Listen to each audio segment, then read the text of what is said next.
Hi, I'm Dr David Cannington. I'm a specialist sleep physician and co-director of the Melbourne Sleep Disorders Centre, and you're listening to the Physical Performance Show. Failure is not an option. I've had my ups and my downs.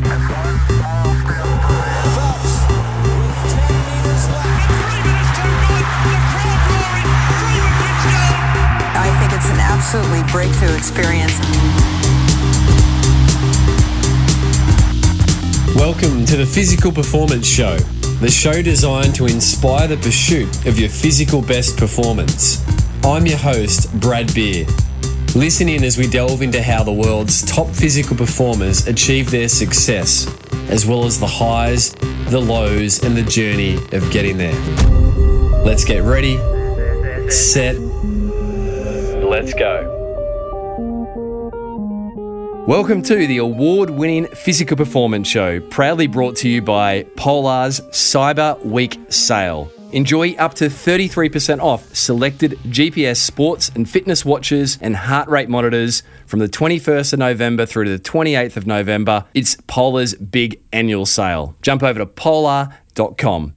Now, just recently, we were thrilled to attend the Australian Podcast Awards, where the Physical Performance Show was a nominee in the Best Sports Podcast category. And we're thrilled to announce that we took away the bronze medal in the Australian Best Sports Podcast category. So thank you for everyone's ongoing support across what has now been an almost 7-year journey. I'm Brad Beer, sports and exercise physiotherapist by trade and training and founder of Pogo Physio.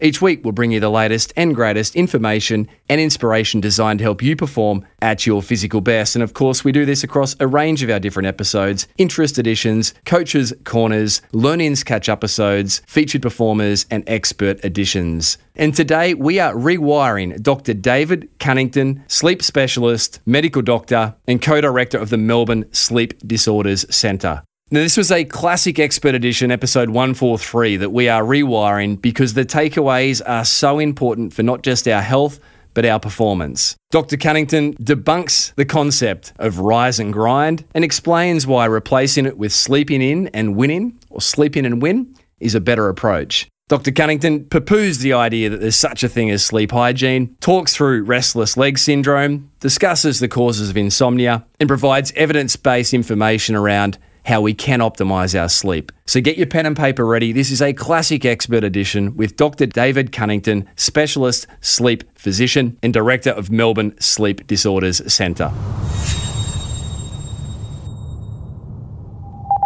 Dr. David Cannington, this is a real buzz for me. We have been looking to find someone like yourself about all things sleep for some time, noting that it's such a pillar of optimal health and performance. So welcome to the Physical Performance Show, Dr. Cannington. Great, thanks a lot, Brad. To give us a little perspective and context, firstly, what does a week in the life of your medical life look like, Dr. Cannington, and how did you find your way into this fascinating world of sleep medicine? So I'm a clinician and I'm a specialist physician. So I spend my week seeing people with sleep disorders. And because I'm a specialist, they're people that have been referred. So they're referred by a general practitioner. So people have really got to feel like they've got a pretty significant problem before they end up in my office. And about half my week, much like you'd understand, as a clinician, about half my week is face-to-face patient contact. There's a bit of paperwork goes around that. And then the rest of my week is we do some research. I do quite a lot of teaching lots of health professionals about sleep. And much like yourself, really like generating digital content because it's just a great way of providing educational content for both health professionals and the public about topics, and in my case, about sleep.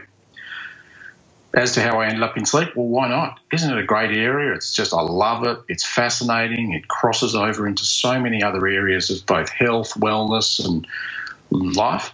I started off trained as a respiratory physician here in Australia, and part of that is you train in sleep apnea, so breathing during sleep. And then went over to Harvard, it was about 20 years ago, Harvard for 2 years to do some research in sleep and really got hooked. Then I worked with some awesome people there who just showed me all the different aspects of sleep, about neurology, how the brain works, how sleep interacts with society and exercise and performance and space travel and a whole range of different things, and love it ever since. I'm a bit of a geek as well, and measuring sleep involves lots of gadgets, and so it allows me to explore my sort of geeky tech side as well. So it's ticking all the boxes. And would you agree that there has been somewhat of a heightened awareness around sleep and its role in good health and in the athletic population performance in the last maybe 5 to 10 years? Hey, absolutely. And it's interesting, I was talking, when I worked in the US 20 years ago, we were then acting as advisors to some of the professional sports teams, so baseball teams, NBA teams, less so the NFL. The footy's a bit more hardcore, sort of old school, but they're into it now as well. And that's where some of that research about the sort of home and away wins in the baseball games in the US sort of stemmed from. So that sort of work's been going on for quite a few years, but it's filtering down. So now I get the sort of lower tier sports teams, maybe state level teams or even regional teams, looking at sleep and travel and how they're going to manage that, rather than just the top tier professional teams. Yeah, I mean, but there's still very, very much a badge of honour for being sleep deprived and pushing on and working hard. How do you think we can tackle that? Is it just more Dr Cannington's spreading the message, or what's the grassroots approach to solving that? Yeah, absolutely. It's particularly in the exercise world, it's, rise and grind. So we just got to replace rise and grind with sleep in and win. That's the mantra to go with. Sleep in and win. Because that's what the data suggests. Really good data about getting that extra bit of sleep, that recovery that's associated with that, and that improving performance. Whereas you're right, culturally it's the, go harder. The way I'm going to win is I'm just going to put in more hours than everybody else, and that's what's going to get me ahead. But, yeah, not necessarily so. Yeah, gosh, we're fighting, generations and generations, with this. The fight's very, very large. An obvious question, and, I recall as a physiotherapy student, David, doing some sports physio training at the AIS, and some of the teaching staff there were talking about the effect of sleep on performance. And I remember someone asking the very question I'm about to ask, and everyone sort of chuckled because I guess we assume we know, but why do we sleep? We don't really know why. So that's one of the great mysteries. We know at a basic level sleep's important for recovery. So we know as biological beings, if we don't sleep, we don't recover and we gradually have deterioration in performance. But actually what it's doing physiologically, that's the bit that's not well understood. We haven't really delineated that. There's one of the doyens of sleep medicine, Will Dement from Stanford. His definition of why we sleep, it's so we don't bump into things in the dark. I think it's as basic as that we don't really understand, apart from the fact it's a restorative process. When I'm talking to people about, they ask me questions like, well, how do I know if I'm getting enough sleep? And that encompasses, why do we sleep? For my way of thinking, it's if we're maintaining good physical and mental health, then sleep's working for us. And that's independent of stuff like how long is it? How often do I wake up? Am I aware of things? Do I dream? Do I move? Really, if people have good physical and mental health, then it's working. And so why question its merit? I guess the hard thing is, how do we know if we've got good physical and mental health apart from how we feel? You're right. It's how we feel. But in a general sense, if people aren't ending up in their doctor's office that often, they've probably got reasonable physical and mental health, and particularly athletes, they're pretty attuned to that. So, not just how you feel. Often people are tracking things like heart rate response. They're doing the same sort of exercise and seeing how far or how fast or what wattage or how they're, what sort of heart rate range they're in. So they can get pretty close measurements and notice if anything's a bit off. Yeah. Do you feel that because people get so set in their sleep habits and routines that if people are somewhat chronically sleep deprived, that the difficult thing is it's impossible for them, or it's difficult for them to know what it's like to have better quality sleep, or in some case, the sleep deprived person's case, more sleep, because they just don't have a frame of reference in which to compare how they have been feeling with their mental and physical health? Yeah, that's a really good point. And often people who feel like they're smashing it, and I see this both in athletes and also in the business world and the small business world, particularly that entrepreneurial sort of space, people say, yeah, I'm absolutely smashing it. I'm working really hard and, killing it. Everyone else is asleep and I'm grinding. And there's not much insight into the fact, well, maybe you're not doing quite as well as what you think. The wheels are falling off, but the person who's powering ahead can't see it. And that is one of the strange things about sleep deprivation, is often people lose insight. It's one of the things they lose first. Nice example of that is the driving. So we all know, don't drink and drive, but really we should have that same mantra, don't be sleep deprived and drive. But in the setting of sleep deprivation, much like with alcohol, there's a sense of that bravado and lack of insight, and people don't know how impaired they are, and so won't say, I'm not feeling as good as what I should and therefore shouldn't be driving. They feel like, I'm good to go. I can manage this, and it leads to problems. Oh, well, I like this. Don't be sleep deprived and drive, and sleep in and win. There's some new maxims coming out of this. Oh, yeah, I got some more for you. Oh, let's have them. Dr. Cannington, can you share, many people have heard about sleep cycles, but can you practically walk us through what happens, and we'll touch obviously as we go on how to better get to sleep and try and fight some of these sleep disorders or be equipped to deal with them. But what practically happens when we get to sleep? What happens from then until when we wake up in terms of these sleep cycles and the processes? Arbitrarily divided sleep up into these two categories. One's called non-REM sleep and the other category is called REM sleep. So REM stands for rapid eye movements. And then we've also divided non-REM sleep into N1, N2, N3. And think of that as increasing depth of sleep as you go from 1 down through to 3. Now, that all sounds very sophisticated, but it was actually just decided upon by a whole lot of guys sitting around a table in 1968. So it's actually a 50-year-old convention based on trying to classify brain waves into these 4 different stages of sleep. So it's actually not that sophisticated, and there's lots of times where that breaks down. But what that sleep staging does allow us to do is just get a feel for how sleep progresses across a night. And in the intervening 50 years, once we've had this classification system for sleep, what we've really learned is for sleep to work well, it's got to unfold like a book. So you've got to think of it as chapter 2 comes after chapter 1 and chapter 3 comes after chapter 2. So if I'm scrolling through a sleep study, which, believe it or not, is 30-second pages of sleep over 8 hours, so there's 960 pages I will look at in a sleep study, I want to know or be able to predict what comes next based on what's gone before. And so that's how I can tell if sleep quality is good, because the story unfolds in the right sequence. So often people will tell me, look, I'm not sleeping well because I'm not getting the right proportion of REM, or I don't get any REM or any non-REM or any of this. It's actually less so the proportions, it's more that sequence. And that's what this sleep cycle is. So an individual sleep cycle might last somewhere between 60 minutes and 120 minutes, and it's a progression from non-REM N1 to then N2 to then N3 back to N2, and usually a little bit of REM. And then the next cycle has that same sequence, and the next cycle has that same sequence, with changing proportions of those things as the night goes by. So really think of it as both there's this mix of how those things progress within a cycle, and then the sequence, so the whole night sort of stringing together like a book. That's a story that unfolds, rather than, for me, poor quality sleep. If I'm seeing someone with a sleep disorder, for example, it looks all out of sequence. It's like you get chapter 10 and then you get chapter 20 and then chapter 11 and then chapter 1. I can't predict what's going to come next, and that really tells me, that sleep's not working very well. So poor sleep's less about the proportion of sleep, as so many of us would attribute it to, and it's more about the sequence, as you just stated. What is happening in those sequences? Are there practical things that are happening in those deepening end stages of sleep? Yeah, again, there's these sort of myths or beliefs that I need the deep sleep. That's when my memory gets consolidated, or I need the REM sleep because that's where this happens.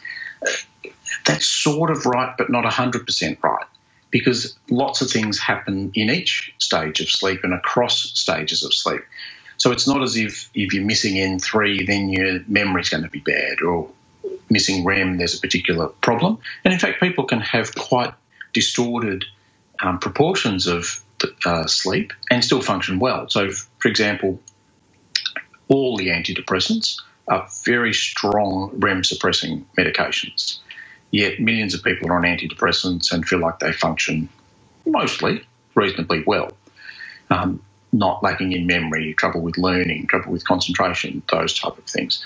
Yet that's actually quite a distorted proportion of sleep. We tend to, if we do experiments where we'll selectively sleep deprive people, those sort of experiments show that REM sleep's more involved in consolidating motor memory. So think playing the piano, doing a sequence of motor tasks. So, athletes trying to, maybe something like shot put or discus or something where you've got this sequence of tasks you have to sort of go through. You learn it a bit like a dance. Whereas the deeper non-REM sleep N2 and N3 are more about distilling the wisdom of our experiences, more about that integrating our day-to-day memories, wiping away the movie-like replay and retaining the meaning of our experiences. Whereas someone who's had a traumatic experience and is going to go on and develop PTSD, they don't sleep well after their traumatic experience, they don't get that deeper sleep, they don't lose the movie-like replay and distill the meaning. What they keep is the movie-like replay of the traumatic event, and that's what sticks with them. Wow, so much there. So can you practically share around if you're trying to get this unraveling book happen in the sequence as you've stated, and you're a parent of a young child, and the child wakes you up at 2 a.m. and you're somewhere about to go into that next chapter. What happens, and then what happens to the story as the individual gets back to sleep? As adults, I could tell you what happens. We get in the way of it. If we just got out the way and let our bodies just get on with the job of sleeping, it'd all sort itself out. We'd slot back into that sequence and we'd keep on going.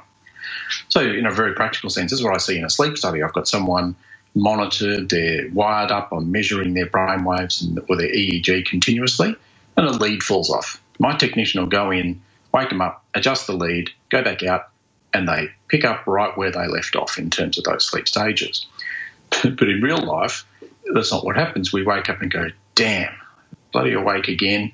Now I've got to get back to sleep. I've got to be up at 6, and today's going to be a real slog because things. So we get in the way of that sequence restarting because of the narrative and the beliefs and things around sleep. Whereas if we got out the way, it'd just go back to normal. Because as biological beings, our sleep and our sleep system is designed to be disrupted and then get back on with sleeping. If you think of that sort of sleeping in a cave and there's noise, there's a fire that needs to be tended to, we're not comfortable, we're sleeping on the ground. Sleep isn't this perfect, long, continuous, undisturbed experience. In fact, sleep biologically for humans is designed to be light, disturbed from time to time, but the body just then gets back into its rhythm and keeps going. So we want to try and get out of the way of it, but maybe is the answer just heightened awareness that, hey, if you do have a sleep disturbance, toilet stop, screaming child, loud noise outside, just try and settle back into it, don't overthink it. Is that just the answer to this, just greater awareness, or is it just something we can't really improve? Easy to say and hard to do, but absolutely. Okay. Part of that rationalisation is, rather than, bugger, my sleep's been disturbed, it's, okay, that's how I'm biologically put together to be able to deal with sleep disruptions, deal with what needs to be dealt with, and then just get back on with the job of sleeping. Okay.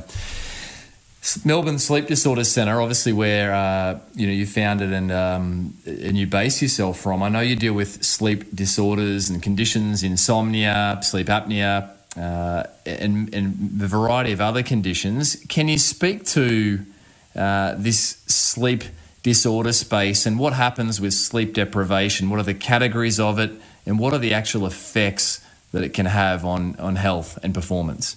Yeah, so most of the sleep deprivation is sort of, if you break it down into involuntary and voluntary, and what I'd see as a sleep disorder is involuntary, and I'll come back to what that is. But in society-wide, most of the sleep deprivation that's occurring society-wide is voluntary sleep deprivation.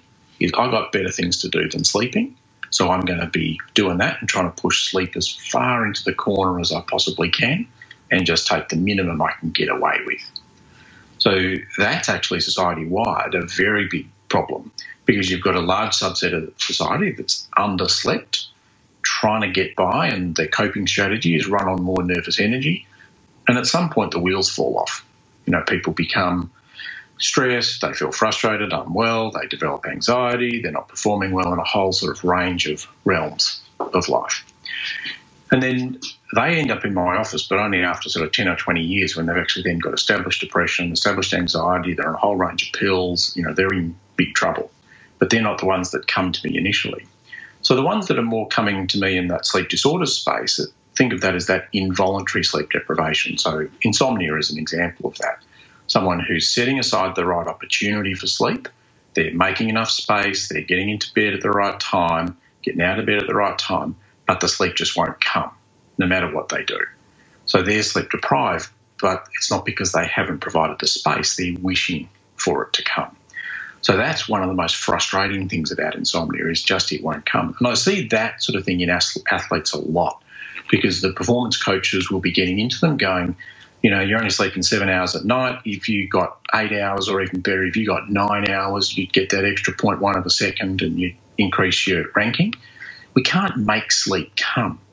And so the perfect way to make an athlete anxious about sleep is to tell them to get more when they're already trying to get more. And so that's a lot of the narrative we use around sports teams, is rather than telling the athletes to get a certain amount of sleep, we're using the team structure and the organisation to make sure there's a quarantined amount of downtime, and whatever sleep is going to come in that space, but not being too worried about how many minutes of sleep come in that space. So 2 categories, voluntary, involuntary. In your professional work in sleep medicine, you mainly work with the people that fall into the involuntary category, but the societal-wide problem, of which I'm very much putting both hands up with here, is that I've got better things to do than sleep in. I'll sleep when I must, rather than make it a priority. So can we speak to this societal-wide problem and what is it that we can do practically to improve our sleep in terms of habits? What would be some of the top habits? So we've got an awareness that it's important, but what would be some of the habits that you would suggest we do to try and fall into sleep easier?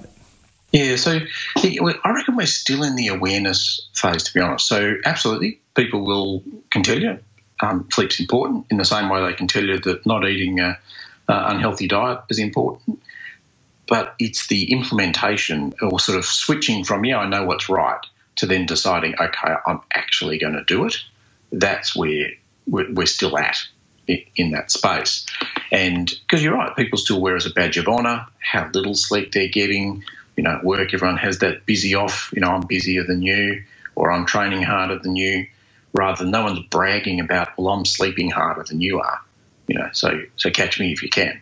No one's having that type of talk. So that's how we need to be conceptualising sleep, because then the rest follows. Because if we're still in that, trying to cheat it, trying to get away with as little as possible, then often what the habits that come from that are all about trying to turbocharge sleep.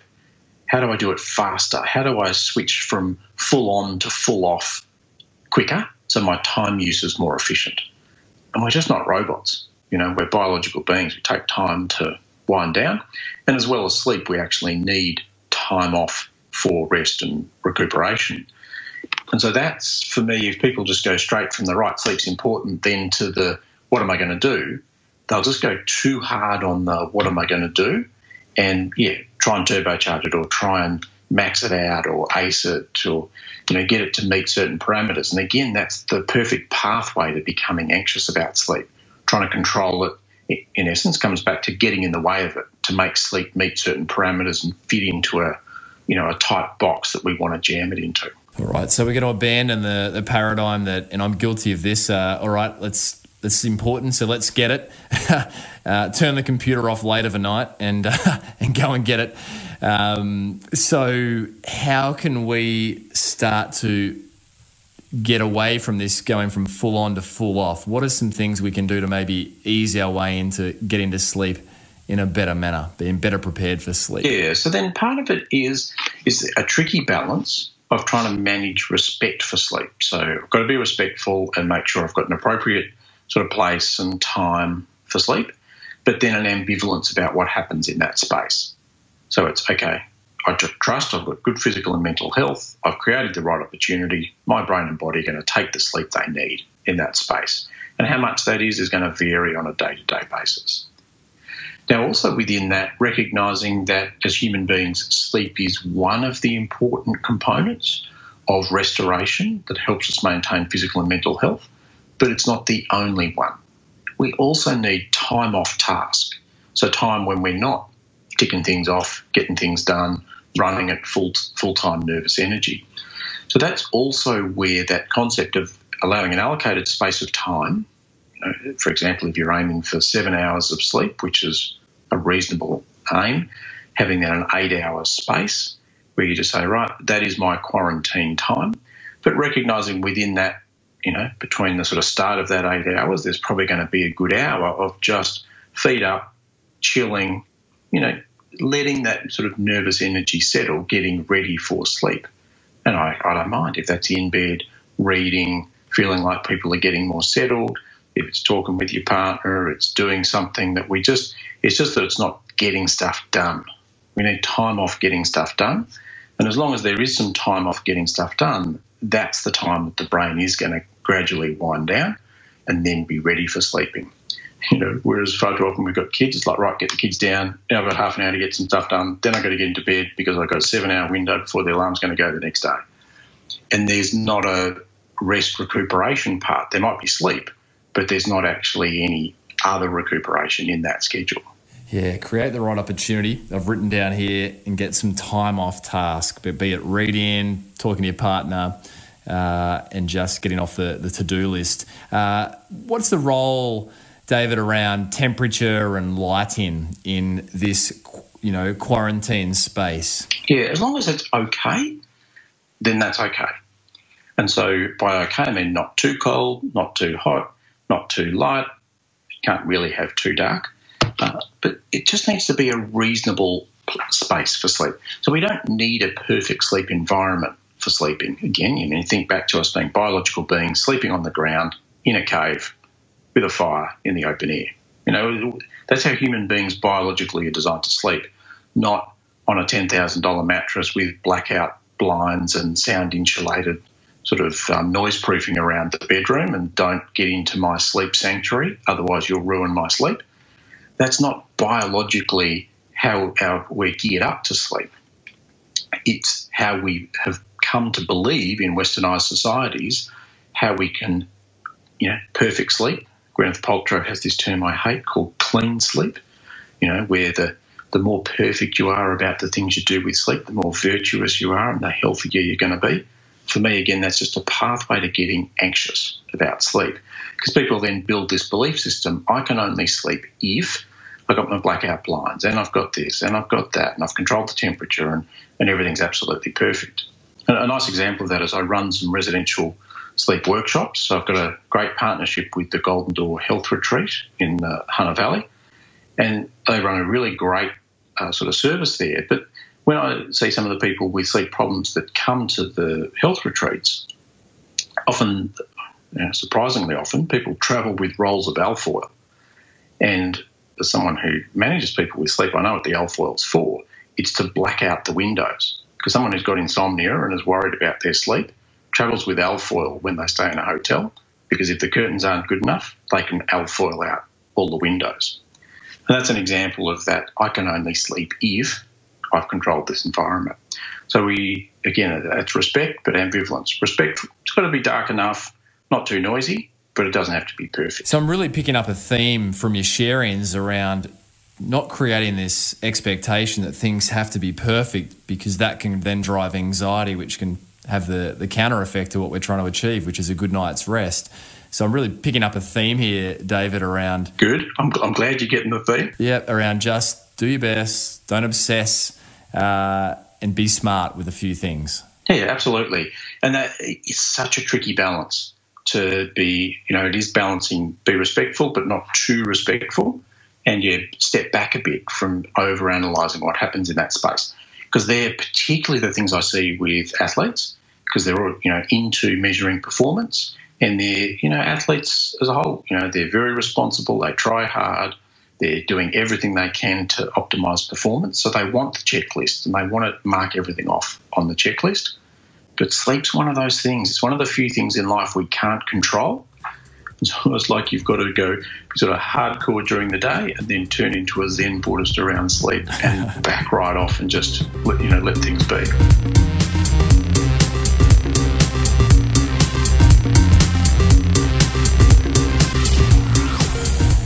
You're listening to Dr David Cannington on episode 351, discussing sleep for our health and performance. Support for today's show comes from Polar. This week is Polar's annual huge sale, the Cyber Week sale. You can receive up to 33% off selected GPS sports and fitness watches and heart rate monitors simply by jumping over to polar.com. But hurry, you have until the 28th of November to receive those large discounts. Beyond that, it's back to normal retail price, so get in quick and take advantage of Polar's Cyber Week sale up to the 28th of November. While you're there, check out my favourite, the Polar Pacer Pro, or the stunning new Polar Ignite 3, Polar's most recent watch to release to market. Jump over to polar.com. Support for today's show also comes from Pogo Physio's online telehealth consultations. If you are an athlete struggling with bone stress injuries, tendon-related concerns such as Achilles tendinopathy, or patellofemoral pain, joint-related concerns, our 45-minute online telehealth consultations can be an ideal way to get back to your physical best. Jump over to pogophysio.com.au/telehealth. For now, let's jump back with this week's expert edition, Dr David Cannington, optimising sleep for health and performance.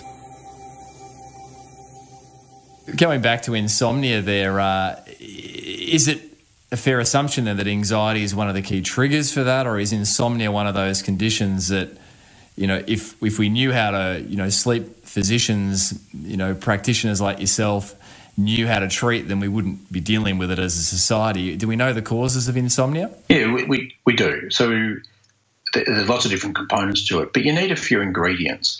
And people with a tendency to worry or a tendency to anxiety are far more likely to develop insomnia than someone without those tendencies.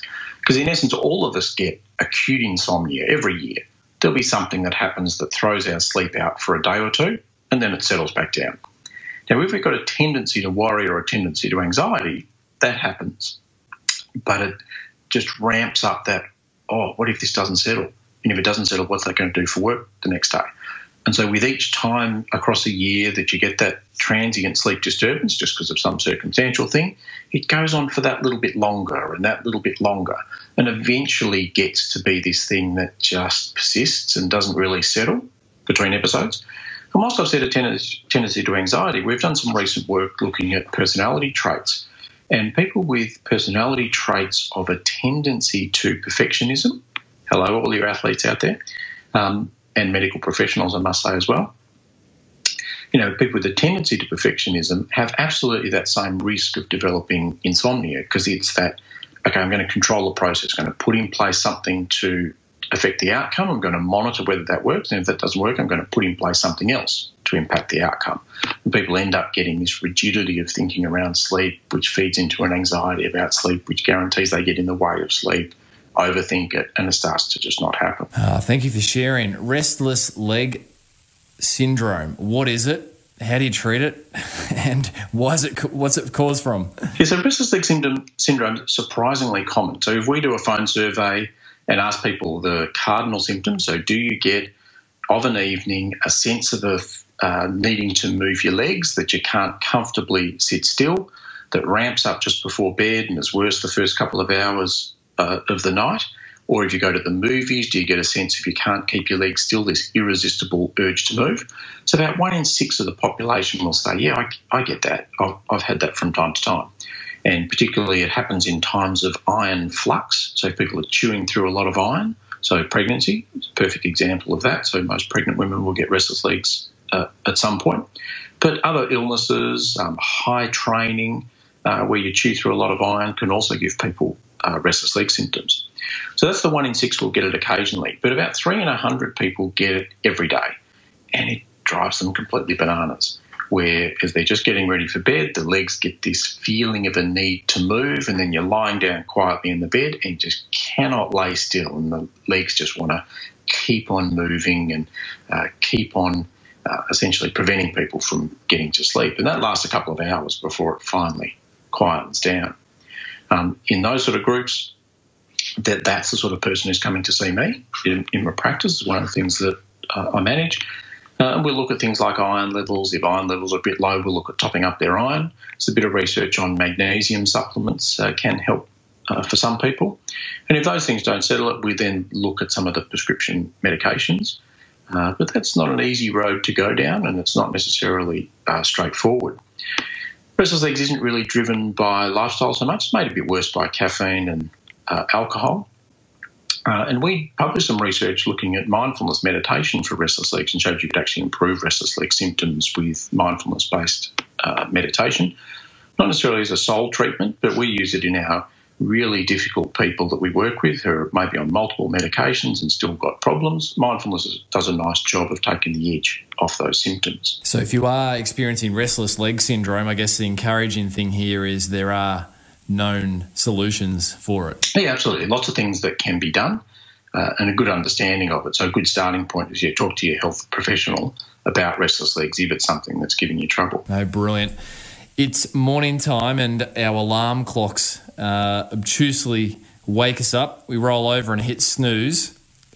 Can you speak to what's happening when we do that and we then hit it a second time and have the little feeling that we're winning because we're getting an extra 10 or 15 minutes? Is that effective? Is it not? Any suggestions now for getting up in the morning, Dr. Cunnington? Man, I must have set you up with that question. This is perfect.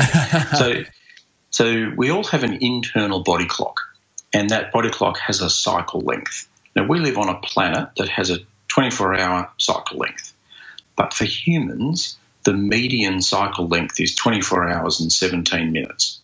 So for the median of the human population, when the alarm goes in the morning, exactly 24 hours after the time it went off the day before, biologically it feels like it's 17 minutes too early, and that is 2 hits of the snooze button.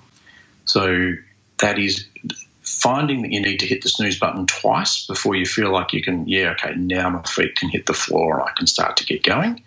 You're right, bang on the median for a normal population. So feeling like you need to hit the snooze button twice is being human. That aspirational thing we have of waking just before the alarm and leaping out of bed and the sun shining and there's flowers blooming, that's 3 in 100 of the population have an internal body clock of 24 hours, 00 minutes or shorter. And so that's just an aspirational, non-biological phenomenon that we get sold. You know, if you ate enough vitamins or you were virtuous enough or you trained hard enough, you could turn yourself into that person. Some of the things, blog posts that do my head in is the how to make yourself a 4 a.m. person. And it's just, go harder, try harder.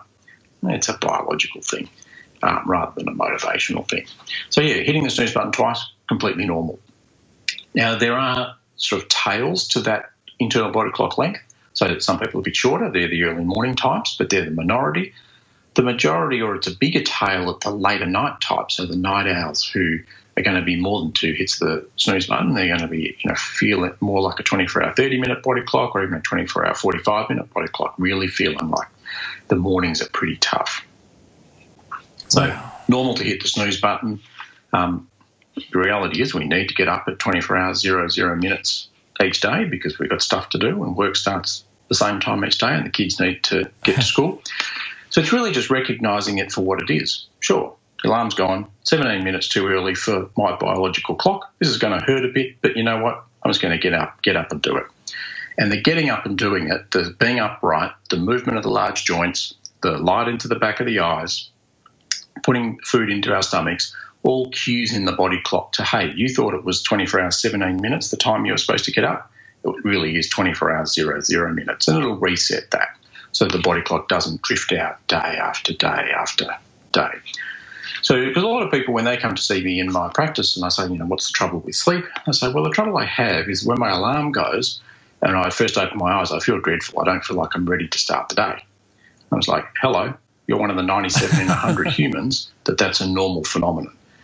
So far too often, we're judging how the day is going to go by how we feel when our eyes open. Whereas it's normal to only reach 80% of our performance capacity, both be that cognitive performance or physical performance, 2 hours after we wake up, after our biological awakening time. So really the time to judge how am I tracking, if you're up at 7, is once you're at the desk at 9 o'clock, sort of into your day. Now how am I feeling? Not when you first open your eyes. Because far too often people, when they first open their eyes, like, oh, today's going to be another tough day because I'm really not feeling like getting up right now. Oh, wow. You have astounded me.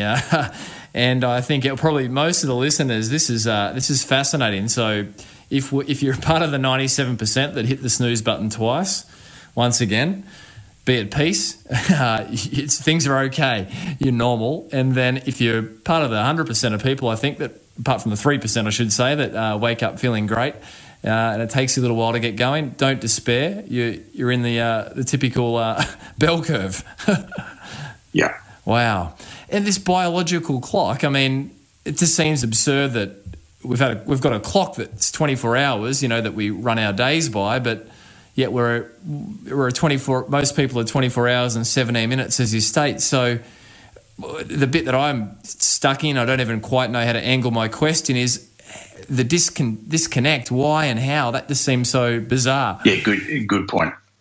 I'm not sure how to account for that either, and neither is the field of these sort of body clock researchers. Don't really have a sort of theory about why isn't the median 24 hours 00 minutes.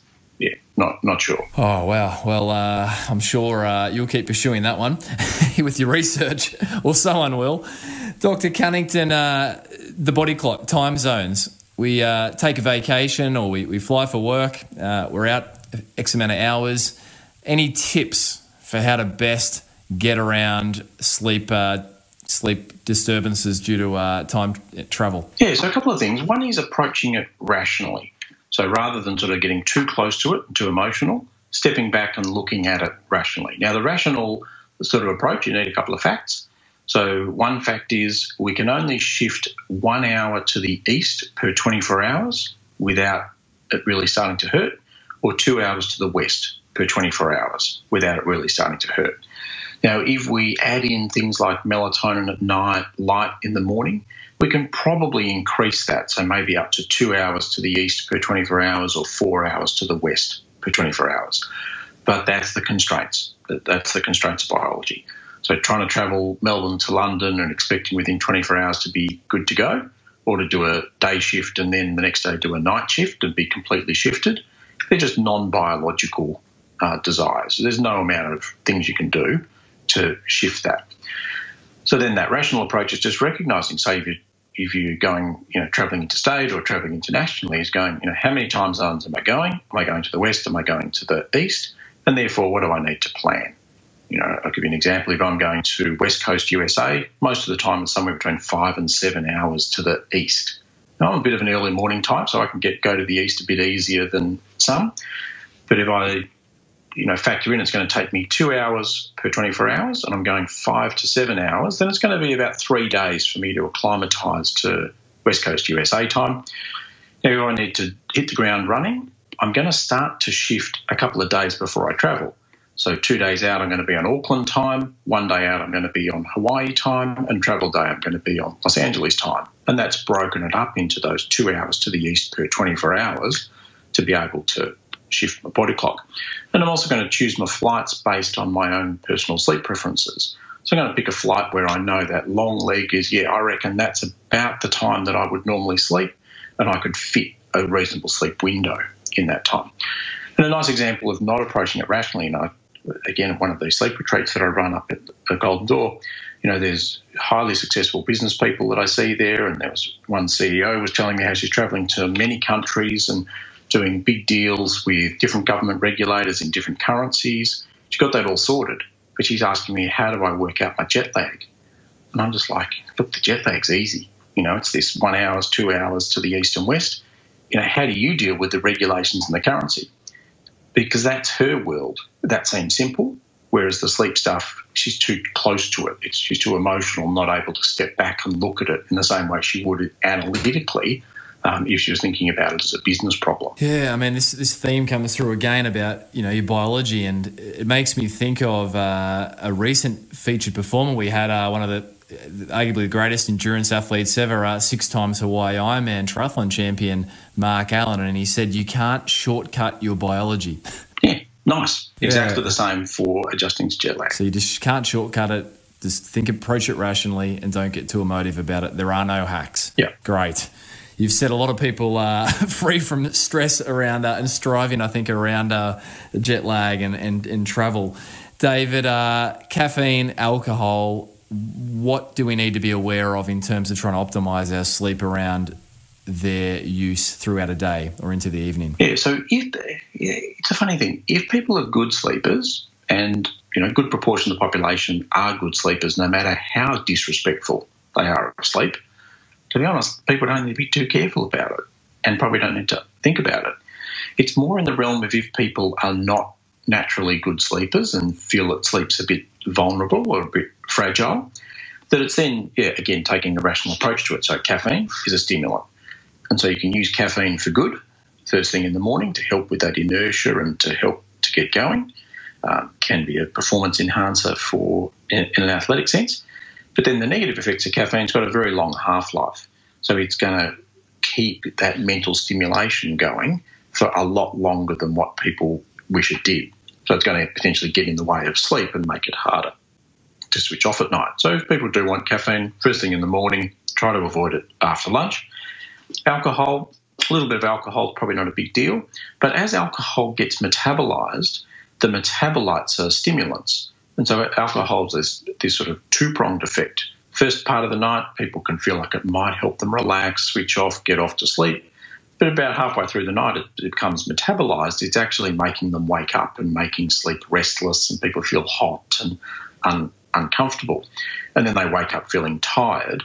And if someone's had insomnia, they'll attribute that to, well, I didn't sleep well because I probably didn't drink enough, I didn't sedate myself enough, and they end up drinking more the next day. And it's a bit of a vicious cycle into just drinking more and more and using alcohol as the turbocharged switch off tool at night. So we do really need to be aware of how we engage with those substances, because there are real effects. So try and avoid caffeine after lunch and be aware of the effect of alcohol in the evening. A little bit might be okay. Yeah, absolutely. This is a very difficult question for someone of your knowledge around this topic, but if you could boil everything you've learnt through your professional career, your time at Harvard Medical School, working with professional sporting teams in the US, here in Australia at the Sleep Disorders Centre, Melbourne Sleep Disorders Centre, what would be the one bit of advice you'd like people to take from the share-ins that you can offer? So I'd go back to what I was talking about be respectful of sleep,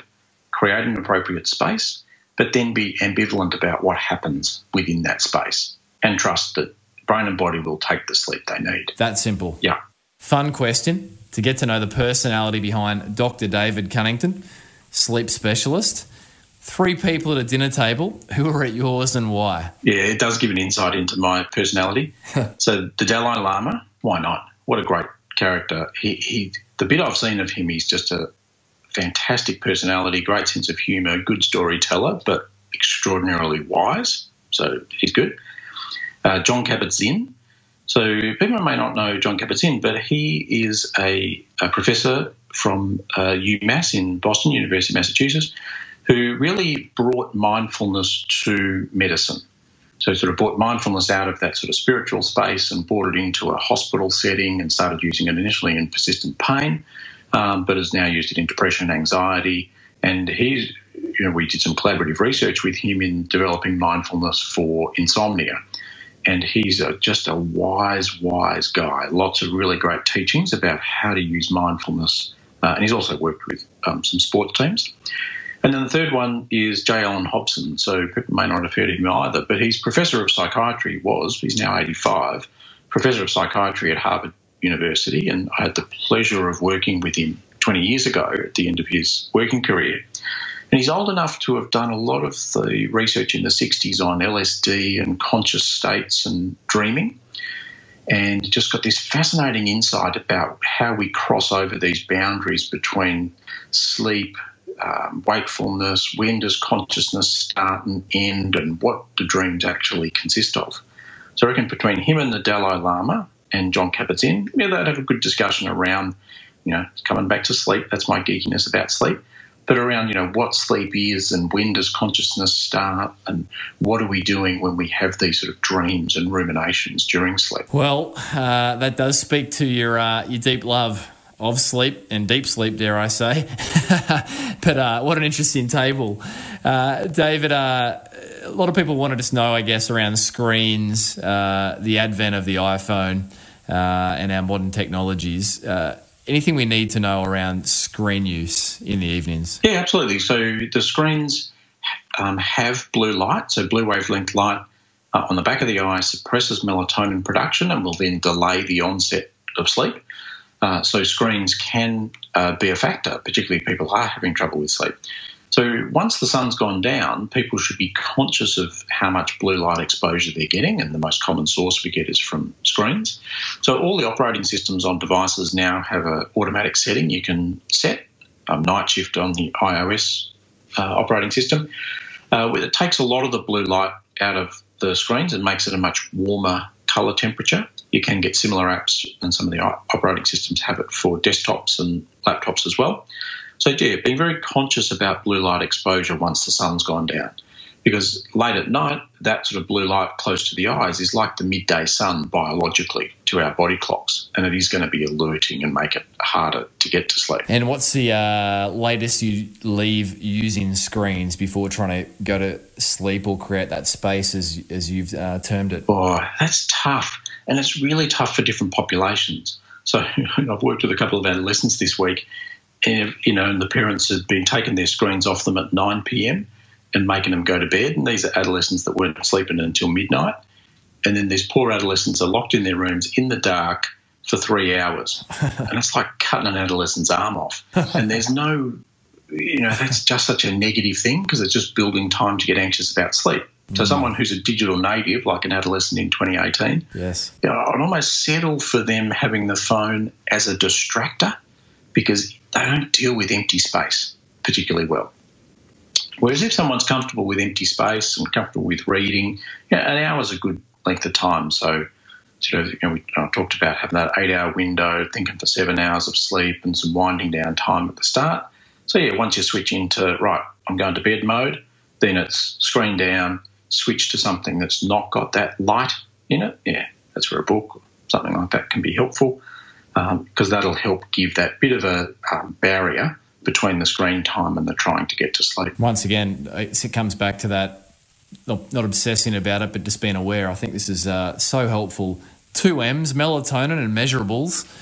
For those that want to try and, hack their way to get into sleep, melatonin as a supplement. Anything you'd suggest around its use and its effectiveness or otherwise? The melatonin's best use is to augment shifting the body clock.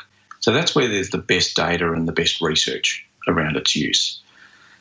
There's also good data for people who are unwell and have got a sick body clock, if you like, and helping to re-establish their body clock. So I think someone in intensive care who's quite unwell. For your healthy athlete, I'm not convinced melatonin's necessarily going to do that much. It might have a mild sedative effect. So some people, about 4 in 10 people, find melatonin does have a mild sedative effect. But just because it's melatonin's a naturally occurring hormone in the brain, and you can get synthetic melatonin, which is what we use these days, doesn't mean it's necessarily a natural product. It is still people taking something and essentially outsourcing the responsibility for sleep to a product and putting all that expectation in that product. So for me, I'm not so worried about from a drug safety point of view about melatonin, but I'm worried about rather than winding down and developing good sleep habits and a healthy way of thinking about sleep, I'm going to go hard, take some melatonin, that's going to switch me off. And if that doesn't, I'm going to take some more melatonin, and that's going to switch me off even quicker. Yeah, so just being aware it's not a magic bullet. Nothing replaces being respectful of sleep and creating that space. Measurables, I know that what we can commercially get outside of your professional setting at a sleep lab is a far cry, but is there any merit in those, or are they not really measuring, great data at the moment with the Fitbits or whatever they may be? They're not too bad. There's lots of examples when they don't perform particularly well, but as a general rule, they're not too bad.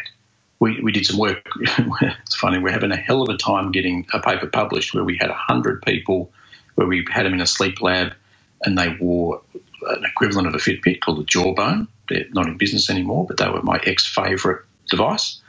Another device called a Bedit, which is a thing that goes under your mattress and measures sleep, and then another bedside device that uses ultrasound to measure your breathing and measure sleep. So 3 consumer devices. And we found they all actually work pretty well compared to a sleep study. We're having trouble getting it published because all the editors and people in the field go, no, that can't be true. And so we keep getting a knockback. So we're just massaging that a little and we keep submitting it for publication. They're actually not too bad. And for me, they can be used for good or used for bad. So you've heard me talk about don't get obsessed and don't overthink it. So plenty of people who look at it too carefully and they ride the roller coaster of the variations in sleep on a day-to-day basis. They'll look in the morning and go, oh, crap, today's going to be bad because look at what happened with my sleep last night. That's the bad.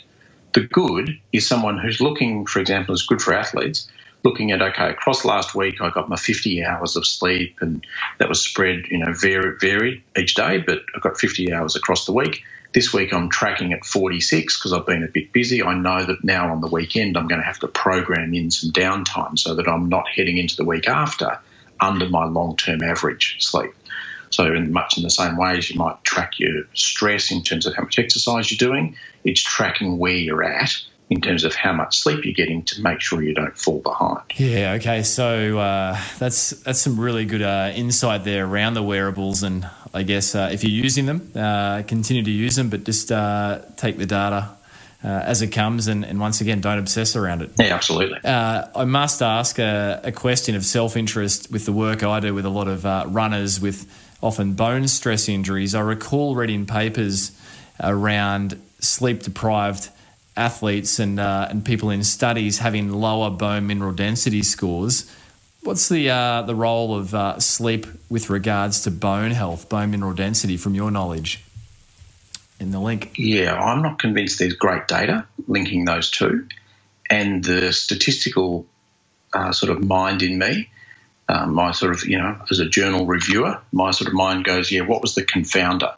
Because for me, the runner who, I think of traditional risk factors for stress fractures, it's how many miles you're doing, largely, or at least one of them. And how many, the runner who's doing more miles is usually the one who's getting less sleep because they're working harder at it. And so is it the lack of sleep that's causing the bone problem, or is the lack of sleep just another marker of the same thing that's given the stress fracture? So I'm not convinced about the causality, and just wonder whether they're just two markers of a certain type of behaviour. No, it makes sense. Dr Cannington, I appreciate your time and insights, and every guest of the show, including expert editions of which you are featured as one, issue listeners with a physical challenge for the week. So this can be a challenge of any magnitude. What is Dr David Cannington's physical challenge to listeners for the week going to be? So I've got 2. So number 1 is drop a sleep rule or a sleep belief. So think about things that you might have that I should or I shouldn't about sleep, and cross one off. Leave it aside. And if the next week, the sky hasn't fallen in, pick another one and strike that off.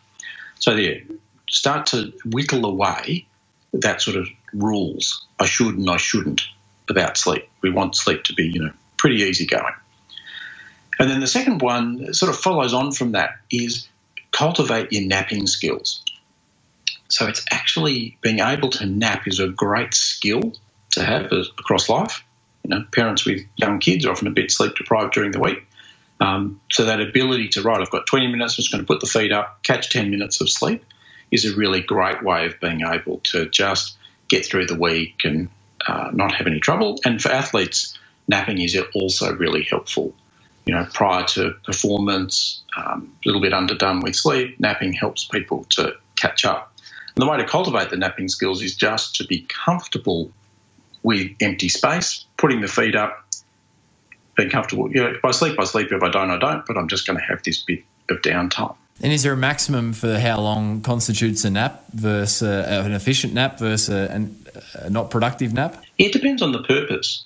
And so a power nap, just that, pre-performance, or I just need to feel a bit better for the next couple of hours, that's that shorter nap. We want maybe a 20-minute opportunity and 10, 15 minutes of sleep maybe in that opportunity. Whereas if it's a Saturday afternoon and you've been tracking that you're a bit underdone for the week because you had a couple of late nights, an hour and a half, 2 hours, whatever you need, just to feel like you're resetting for the next week. So nappers, be encouraged and keep going.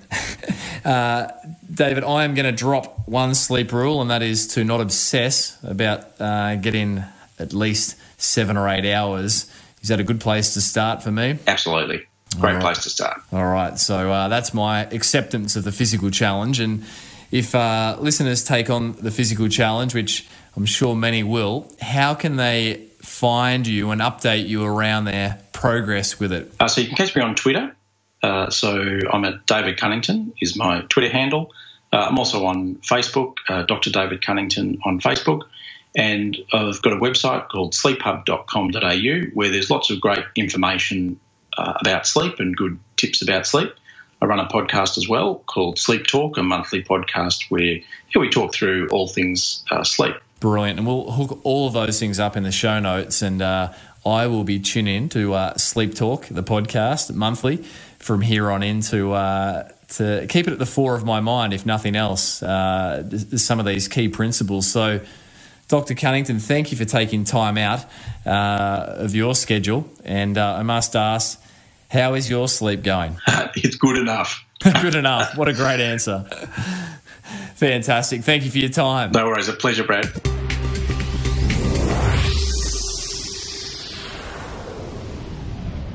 So there you have it, another episode of the Physical Performance Show. And I trust and I know that you enjoyed Dr. David Cannington's sharings. Now, if you are over on iTunes, do consider leaving a rating and review, also over on Spotify, and you can find the show over on YouTube now with video releases. Don't forget the Podsies team. That is a screenshot of the episode that you're enjoying at any given moment, and simply tag in the show at Physical Performance Show, and we will reshare those. A massive thanks to our show patrons. Your support practically makes this show possible each week. And if you'd like to become a patron of the show, you can jump over to physicalperformanceshow.com, and there you can click the Patreon tab. And from just $5 per month, you'll receive complimentary access to our entire back catalogue of live stream events. And speaking about live stream events, very soon we'll be releasing a January 2023 live stream with Olav Alexander Boo, sports scientist and coach of current Ironman distance world champions Christian Blumenfeld and Gustav Eden, who very excitingly has confirmed a January 2023 live stream event. More details on that to come. Big thanks to the team who make this show, this award-winning show, possible. Daryl Misson, audio engineering, Susan Wilkins, show administration, Matthew Alding, show graphic design, and Milan Borrow, videography.